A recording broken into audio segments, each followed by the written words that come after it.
Welcome to Burlap Teachers. Enjoy the video. You're starting the reset now.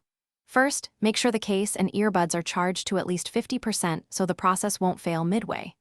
Once done, remove both earbuds and check whether they appear as connected on your phone. If they do, disconnect in Bluetooth settings so you won't repair mid-reset. Then, place both earbuds into the case and leave the lid open. This positions the earbuds for the next step where you'll trigger the factory reset sequence. Now perform the reset sequence itself. With the earbuds in the open case, press and hold both touch sensors for 10 to 15 seconds. You're holding long enough to clear stored pairing and restore defaults.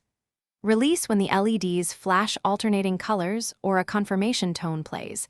This indicates the internal memory was cleared. Then close the case, wait 5 seconds, and reopen it to force a reboot. Make sure the LEDs behave differently to confirm the reset proceeded as expected. Finish by repairing and handling common failures. You should enable Bluetooth on your device, scan, and select Tozo A1 when it appears. Pairing proceeds like a fresh pair. If the earbuds don't show up, repeat the reset sequence and use your phones. Forget for Tozo A1 to remove old records.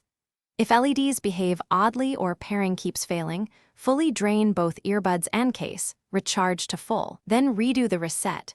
That often clears stubborn firmware states and restores normal operation. Thanks for watching. Consider subscribing if this video helped you.